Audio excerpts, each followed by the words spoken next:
Hello everyone, I welcome you to in my class. आज हम लोग राजनीतिक भूगोल की परिभाषा देखेंगे। फ्रेडरिक रैडचेल, जो कि एक जर्मन भूगोलवेत्ता थे, इनका राजनीतिक भूगोल में महत्वपूर्ण योगदान है। इन्होंने राजनीतिक भूगोल से संबंधित पहली पुस्तक लिखी थी, जिसका नाम है पॉलिटिसे ज्योग्राफी। इसका प्रकाशन 1897 ईस्वी में हुआ। इस पुस्तक में इन्होंने राज्य की तुलना एक जीव से की है। जिस प्रकार जीव को अपने विकास अस्तित्व के लिए भोजन की या अन्य चीज़ों की आवश्यकता होती है, उसी प्रकार एक राज्य को भी अपने अस्तित्व के लिए लेबेनस्ट्रोम यानी रहने की जगह की आवश्यकता होती है। अपने विस्तार के लिए रहने की जगह की आवश्यकता होती है। इस पुस्तक के कारण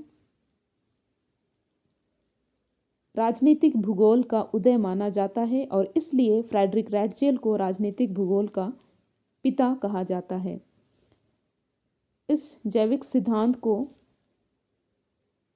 ऑर्गेनिक थ्योरी ऑफ स्टेट भी कहा जाता है। ये सिद्धांत डार्विन के जीवों की उत्पत्ति से संबंधित सिद्धांत पर आधारित था और इसे सामाजिक डार्विनवाद या सोशल डार्विनिज्म भी कहा जाता है, क्योंकि इन्होंने डार्विन के सिद्धांत को सामाजिक रूप में राज्य पर तुलना के रूप में प्रकट किया।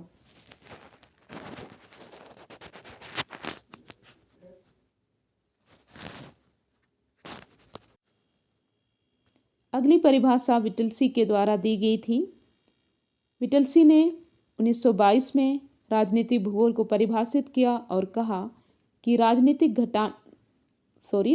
घटनाओं पर आधारित क्षेत्रीय विभेदन का अध्ययन राजनीतिक भूगोल है। अर्थात जो राजनीतिक घटनाएं होती है उनमें क्षेत्रीय विभेदन एरियल डिफरेंशिएशन पाया जाता है। राजनीतिक घटनाएं अलग अलग जगह पर अलग अलग रूप में होती है। ये उसके आकार पर या उसकी अवस्थिति पर निर्भर करता है। जैसे हम लोग देखेंगे, इंडोनेशिया एक द्वीपीय देश है, तो वहाँ की जो राजनीतिक घटनाएं होंगी वो अलग होगी। उसी प्रकार कुछ देश जो होते हैं वे समुद्र तटीय क्षेत्रों में होते हैं, तो वहाँ की राजनीतिक घटनाएं अलग हो सकती है। तो इस प्रकार से उसमें राजनीतिक घटनाओं में क्षेत्रीय विभेदन पाया जाता है और इसे ही विटलसी ने राजनीतिक भूगोल कहा। उसके अध्ययन को ही उन्होंने राजनीतिक भूगोल कहा। हालांकि यह परिभाषा अपूर्ण मानी जाती है, क्योंकि इसमें राजनीतिक प्रक्रिया और उनके पारस्परिक संबंध पर बल नहीं दिया गया। कार्ल सावर 1927 में उस समय की जो राजनीतिक भूगोल थी उसकी आलोचना करते हुए इस प्रकार कहते हैं कि राजनीतिक भूगोल भौगोलिक विज्ञान का पथभ्रष्ट बच्चा है। उनका मानना था कि उस समय राजनीतिक भूगोल प्राकृतिक व सांस्कृतिक कारकों से कटते जा रहा था और इसलिए उन्होंने राजनीतिक भूगोल को भौगोलिक विज्ञान का पथभ्रष्ट बच्चा कहा। अगली परिभाषा रिचर्ड हार्टसोन के द्वारा 1935 में दी गई थी। इनकी परिभाषा तुलनात्मक रूप से संतुलित और उपयुक्त मानी जाती है। इन्होंने राजनीतिक भूगोल को राज्य का अध्ययन बताया जो राजनीतिक क्षेत्रों को अन्य भौगोलिक विशेषताओं के संदर्भ में समझता है। इनके अनुसार राजनीतिक भूगोल राज्य का अध्ययन है जो राजनीतिक क्षेत्र को अन्य जो भौगोलिक विशेषताएं होती है किसी क्षेत्र में, उसके संदर्भ में समझने की कोशिश करता है। इसके अलावा इन्होंने भूगोल के अध्ययन के लिए 4 प्रमुख दृष्टिकोण भी बताए।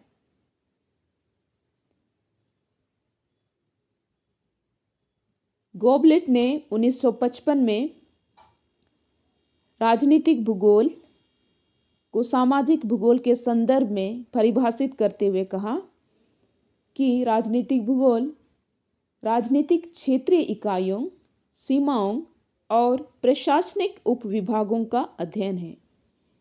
जो राजनीतिक क्षेत्रीय इकाई होते हैं, जैसे एक राज्य होता है, राष्ट्र होते हैं, देश होते हैं, ये राजनीतिक क्षेत्रीय इकाई हैं और उसकी सीमाएं भी होती हैं और उसके प्रशासनिक उप विभाग भी होते हैं। जैसे एक राज्य के अंदर एक जिले होते हैं, ब्लॉक होते हैं, गांव होते हैं, इस प्रकार। तो इन्हीं के अध्ययन को गोबलेट ने राजनीतिक भूगोल माना। अलेक्जेंडर ने 1963 में लगभग इसी प्रकार राजनीतिक भूगोल को परिभाषित किया और इस प्रकार कहा कि राजनीतिक क्षेत्रीय इकाइयों, सीमाओं और प्रशासनिक उपविभागों के अध्ययन को राजनीतिक भूगोल कहा जाता है। तो इनकी भी जो परिभाषा है लगभग उसी प्रकार है। इन्होंने भी राजनीतिक भूगोल को राजनीतिक क्षेत्रीय इकाइयों, सीमाओं और प्रशासनिक उपविभागों का अध्ययन माना। सॉल बर्नार्ड कोहेन ने राजनीतिक भूगोल को परिभाषित करते हुए कहा, राजनीतिक प्रक्रियाओं के स्थानिक परिणामों का अध्ययन राजनीतिक भूगोल कहलाता है।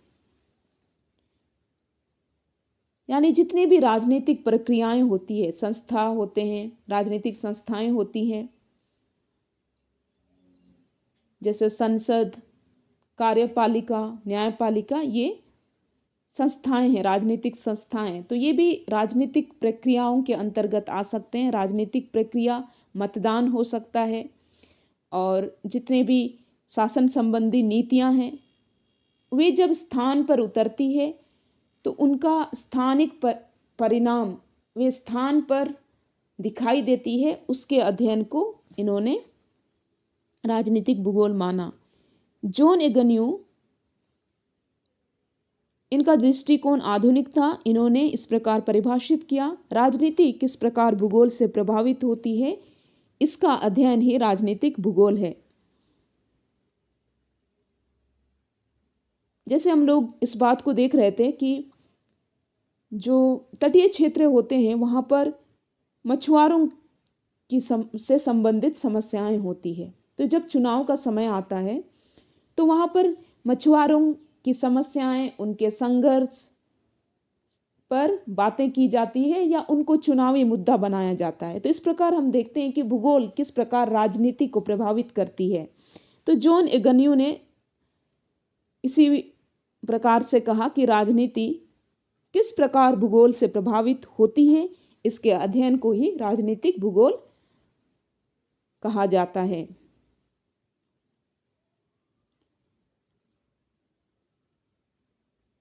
हम लोग देखेंगे कि अलग अलग क्षेत्र की भौगोलिक विशेषता के अनुसार वहाँ की राजनीति प्रभावित होती है। अगली परिभाषा व्लादिमीर कोलोसोव के द्वारा दी गई थी। ये इंटरनेशनल ज्योग्राफिकल यूनियन के पूर्व अध्यक्ष थे। इन्होंने राजनीतिक भूगोल को लोगों की राजनीतिक गतिविधियां और समग्र भौगोलिक स्थान के बीच पारस्परिक संबंध का अध्ययन बताया,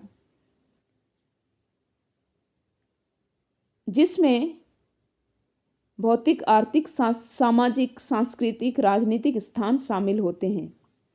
तो इनके अनुसार जो लोग होते हैं, जो जनसंख्या होती है, उनकी जो राजनीतिक गतिविधियां हैं और जो समग्र भौगोलिक स्थान है, उसके बीच में एक परस्पर संबंध पाया जाता है। उसी परस्पर संबंध के अध्ययन को ही राजनीतिक भूगोल इन्होंने माना। पाउंडसेन ने 1972 में राजनीतिक भूगोल को परिभाषित किया और इनके अनुसार राजनीतिक भूगोल राजनीतिक दृष्टि से संगठित क्षेत्रों विशेषकर राज्य का अध्ययन है। इन्होंने बहुत ही साधारण शब्दों में कहा कि राज्य जो है वो एक राजनीतिक दृष्टि से संगठित क्षेत्र है और उसी के अध्ययन को राजनीतिक भूगोल कहा जाता है। नेक्स्ट हम लोग कुछ बातें देख लेते हैं जो राजनीतिक भूगोल में बहुत ही महत्वपूर्ण हैं। कुछ कॉन्सेप्ट हम लोग देख लेते हैं। एक राज्य के अस्तित्व के लिए 4 आवश्यक तत्व होते हैं। इनके बिना कोई भी राज्य अपना अस्तित्व नहीं कायम कर सकता। पहला है जनसंख्या, दूसरा है निश्चित भूभाग, तीसरा है सरकार और चौथा है संप्रभुता। जनसंख्या जो है वो एक प्रमुख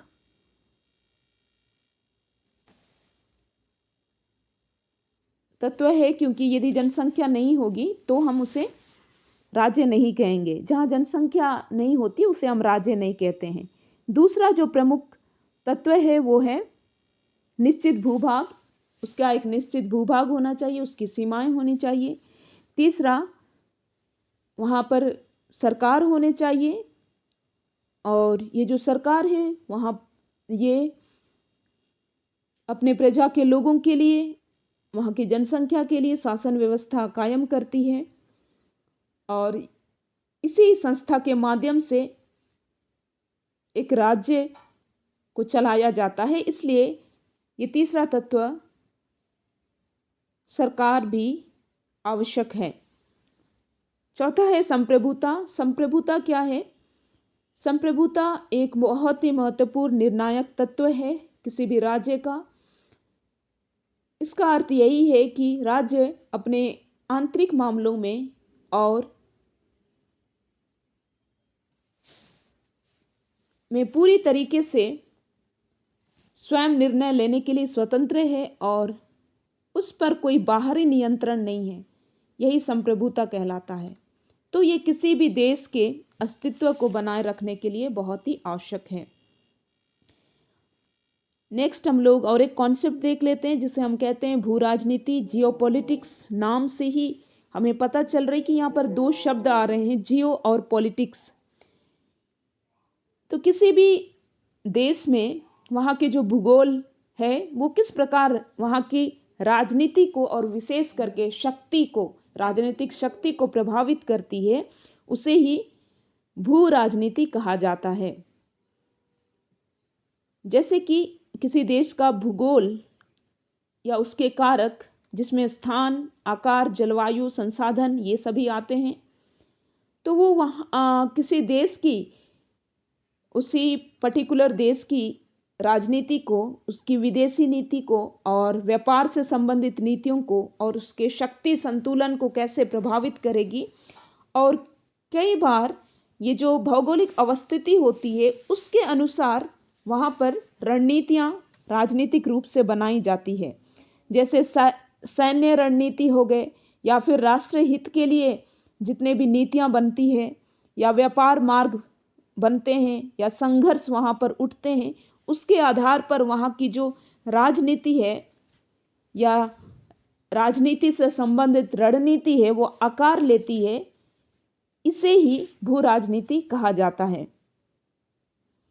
जैसे हम लोग ग्रेट ब्रिटेन का एग्जाम्पल देख सकते हैं, वो एक द्वीपीय स्थिति है, इसलिए वहाँ पर समुद्री शक्ति को महत्व दिया जाता है। यानी कि ग्रेट ब्रिटेन को अपनी राजनीतिक शक्ति को बढ़ाने के लिए समुद्री सैन्य शक्ति पर ध्यान देना होगा। तो हमने देखा कि किस प्रकार वहाँ का जो भूगोल है वो वहाँ की राजनीति को और विशेष करके जो शक्ति से संबंधित संतुलन है वो समुद्री शक्ति या फिर उस देश की अवस्थिति के अनुसार जो भी उचित होगा उसके अनुसार वहाँ की शक्ति चलाई जाएगी। इसे ही भू राजनीति कहा जाता है।